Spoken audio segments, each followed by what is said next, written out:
dia separohnya tuh, nggak ada separoh lah. Kalau separoh kan 2 kali, ini kan 2,5 kali, ya.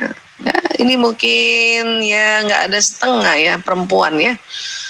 Emangnya hipotalamus apa Bu Aisyah fungsinya? Banyak.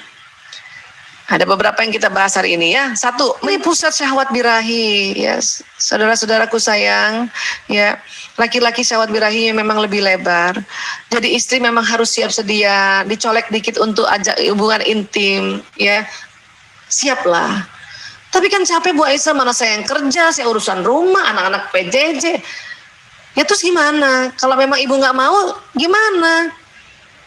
Kecuali ibu mens, kalau mens itu jelas. Dan laki-laki juga sudah paham kalau mens, dan dia tahan diri. Tapi kalau lagi nggak mens, si suami udah kepengen banget hubungan intim. Si istri menolak, itulah makanya kita dilaknat malaikat. Malaikat itu nggak ada nafsunya, ngelihat istri nolak suaminya, dilaknat. Itu perumpamaannya, bayangin yang nggak punya nafsu aja marah banget sama kita. Nauzubillah min dzalik. Lebih capek banget Bu Aisyah. Itulah makanya harus juga minum kayak madu, kayak herbal, kayak apa kayak ya, olahraga sedikit biar fresh, bugar, relax, dan niatkan tadi, ya Allah, saya istri soleha ya Allah. Kapanpun suamiku minta untuk hubungan intim suami istri, mohon kekuatan pada diriku ya Allah. Ya, kan tadi kita udah belajar. Minta sama Allah.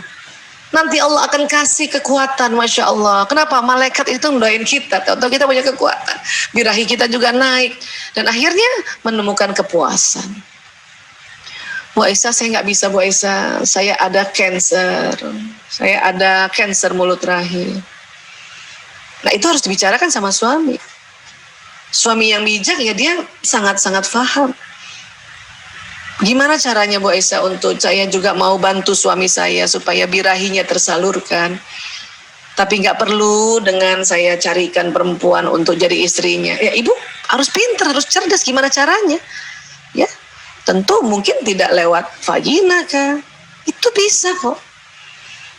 Tapi ada juga ibu-ibu bilang, aduh saya capek banget, gak bisa Bu Aisyah, saya udah rahim, ya ada CA, kemudian saya udah lulu lantak, karena mungkin karena ini mungkin sudah metastasis. Nah kalau gitu ibu harus dengan sadar tanya sama suami, Mas, aku udah kayak gini, aku kasihan sama kamu, bagaimana kalau aku pilihkan perempuan untuk kamu nikahkan? Nah kalau yang kayak gitu, ibu ada istri kayak gitu Bu, itu langsung masuk surganya, fast track. Tapi sedih banget Bu Aisyah, kan jadinya poligami. Pastilah, pasti sedih, masa nggak sedih? Tapi kan kondisi kita tidak menyanggupi untuk menyalurkan syahwat birahinya suami. Ini harus juga sadar. Bu Aisyah, saya sehat walafiat, setiap diajak juga saya mau, tapi suami juga mau poligami. Nah itu yang lain, itu yang beda, itu yang perlu diajak bicara baik-baik. Saya kuat kok, kamu masih mau juga cari yang lain. Itu ya. Jadi lihat-lihat kasusnya. Makanya Allah juga memberikan kita hukum poligami. Untuk apa? Untuk kita istri-istri yang tidak mampu lagi secara syahwat birahi melayaninya. Itu sebetulnya. Ya. Oke. Baik, apalagi ini menjaga keamanan.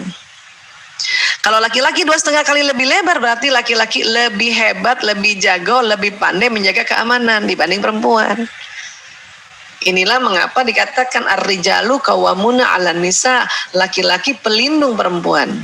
Atau bisa juga dikatakan laki-laki pemimpin perempuan. Untuk itu kalau untuk skup besar, skup yang luas, yang dipimpin banyak, itu memang cocoknya laki-laki secara fitrah. Karena hipotalamusnya 2,5 kali lebih lebar. Ya, tapi kalau skupnya kecil ya oke lah kita perempuan, berarti perempuan-perempuan yang biasanya yang ekstrovert atau yang agak tomboy ya.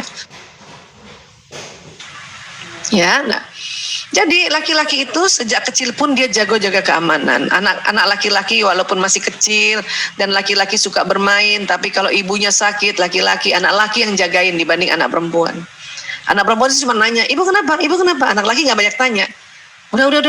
Ibu mau tidur. Udah aku jagain di sini. Itu kata anak laki. Ya, makanya mengapa anak laki-laki itu dekat sekali sama ibunya. Kenapa anak laki-laki tidak jagain bapaknya? Karena bawah sadar anak laki-laki itu ya merasa bahwa bapak nggak usah dijagain. Kenapa? Karena dia juga punya hipotalamus. Ngapain jagain bapak yang hipotalamusnya lebar juga? Begitu anak laki-laki bawah sadar. mengatakan itu. Tapi kalau udah sadar, udah belajar kayak gini, baru ngerti, oh pantesan gitu. Itulah makanya bapak-bapak jagain anak perempuannya, karena dipikir ibunya udah dijagain sama anak laki gitu. Ya. Oke, apalagi Bu Aisyah? Hipotalamus ya, selain menjaga keamanan pusat lapar dan haus. Jadi supaya ngomong efektif sama suami atau anak laki-laki ya, khususnya ya perhatikan makan minumnya. Pantang nasihati anak laki dalam keadaan lapar dan haus. Suami kalau pulang yang paling suka ditanya adalah, ayo udah makan ya? Walaupun kita tahu dia pergi makan, tanya itu, karena dia pas banget dengan otaknya. Aku udah makan, mau makan lagi? Nggak usah, oh ya udah. Ya, dan baik-baik itu perhatikan pusat lapar hausnya, ini besar nih ya. Makanya kalau anak laki-laki pas lagi saum, lagi belajar saum di Ramadan, anak laki-laki itu jam 3 aja udah merengut mukanya karena dia lebih lapar daripada kita. Ya. Dan kalau anak laki-laki nih, saya juga sering sharing begini. Misalnya nih ada tugas nih anak laki-laki nih, ngerjakan 10 soal. Sudah dikerjakan 8, tinggal 2 soal. Kemudian dia bilang sama bundanya, "Bunda, aku lapar." Itu tolong kasih makan aja dulu. Tapi biasanya bunda bilang begini, udah tanggung 2 lagi. Lapar bunda, tanggung. Nah, di sini anak laki suka berantem nih, suka ngamuk di sini. Kenapa bun? Kalau kita perempuan, karena hipotalamusnya kecil, makanya kita tahan lapar. Makanya 2 soal gitu kita bilang tanggung dikit lagi. Tapi anak laki, kalau dia bilang saya lapar, itu berarti sudah setengah jam dia tahan lapar dan hausnya bun. Jadi lebih baik kasih makan dulu.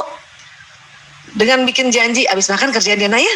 Itu akan cepat, gak perlu bertengkar, gak perlu ngamuk. Ini yang perlu kita harus tahu, karena yang kecil-kecil ini kadang kita bertengkar. Suami juga begitu. Ya bantuin dong Mbak ya. Aduh aku lapar. Ya tanggung ya, bantuin dulu. Ini angkat koper. Aku lapar. Tuh, itu berantem nanti suami. Ya tolong angkat koper. Aku lapar. Oh ya deh kalau gitu, ayo makan dulu. Abis itu bantuin ya. Gitulah supaya kita paham tentang mereka. Ya.